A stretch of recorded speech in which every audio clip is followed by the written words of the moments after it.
세계 증시는 빠르게, 우리 증시는 폭넓게 가장 먼저 만나는 3분 증시입니다. 연합인포맥스 이민재 기자와 함께합니다. 안녕하십니까? 네, 안녕하십니까? 네, 먼저 지난주 미국 증시 상황부터 정리해 주시죠. 네, 지난주 금요일 미국 주식시장은 아주 강한 모습을 보였습니다. 네.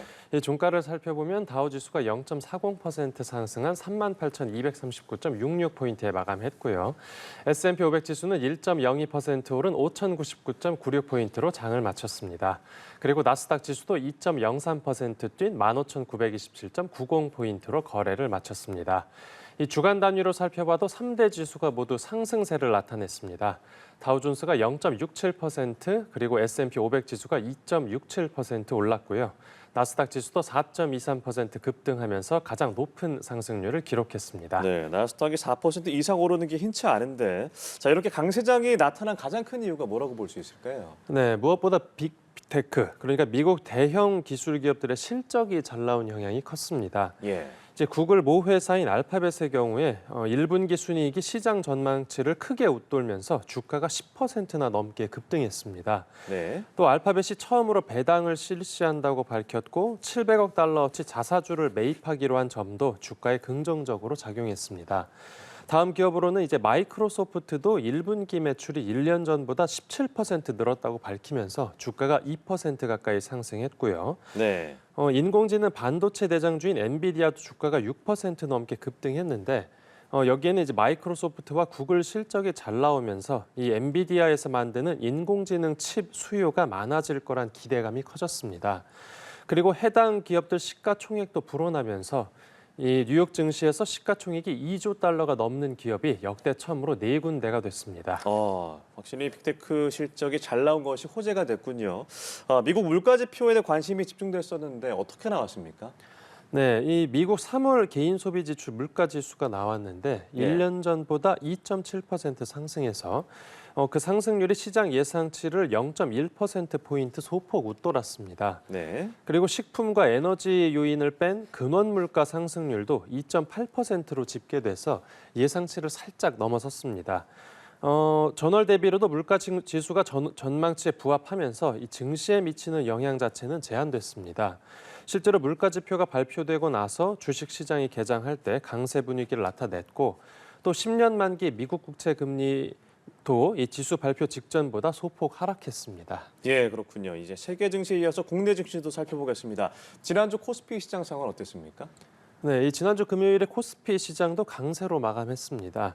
이 지수 종가는 1.05% 상승한 2,656.33포인트로 집계됐습니다. 이제 미국에서 확산한 스태그플레이션 우려가 국내에까지 악재로 작용했지만 이 지수는 반등에 성공했습니다. 여기에는 미국 빅테크와 국내 기업들이 호실적을 발표하면서 위험 자산 선호 심리를 자극했다는 분석이 나옵니다. 예. 또 수급상으로는 개인이 5천억 원 넘게 팔았지만 이 외국인과 기관이 순매수하면서 지수를 끌어올렸습니다. 네, 종목별로 살펴보면 어떤 특징이 좀 있었나요? 네, 특히 금융주 강세가 눈에 띄었는데요. 예. 이 종목별로는 KB금융이 10% 가까이 급등하면서 거의 4년 만에 가장 큰 상승률을 기록했습니다. 예. 그리고 시가총액 순위도 네이버를 제치고 10위권에 올랐고요. 또 1분기 순이익이 줄었지만 그 ELS 손실보상 비용이 반영됐다라는 점을 감안하면 이 실적 자체는 생각보다 나쁘지 않았다는 평가를 받았습니다. 또 올해부터 새 배당 정책을 도입한다라는 소식이 전해지면서 밸류업 정책 기대감을 다시 키웠습니다. 이제 같은 금융주인 신한지주도 실적의 예상치를 뛰어넘었고 주주 환원 정책을 제시하면서 이 주가가 7%대나 급등했습니다. 하나금융지주도 순이익이 1조 원을 넘으면서 주가가 6%대 상승했습니다.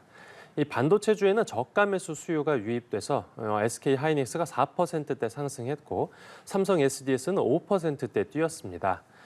반면에 경영권 분쟁을 겪고 있는 하이브 주가는 5% 가까이 급락했습니다. 네, 밸류업 정책에 대한 기대감이 유지가 되고 있고 금융주도 호재를 보이고 있습니다. 자, 끝으로 이번 주 코스피 전망도 짚어주시죠.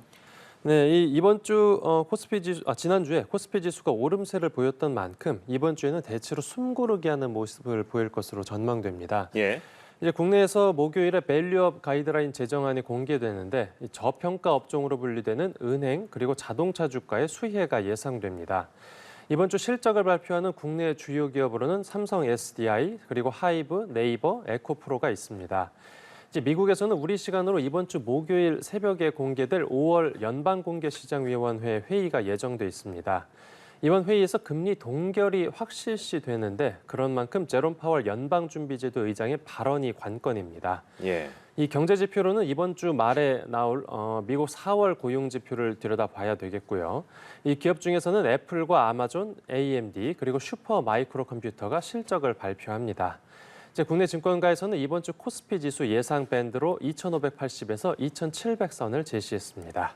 네, 금리나 시점을 어떻게 언급할지도 봐야겠고 실적도 저희가 계속 지켜봐야겠습니다. 3분 증시 연합인포맥스 이민재 기자와 함께했습니다. 고맙습니다. 감사합니다.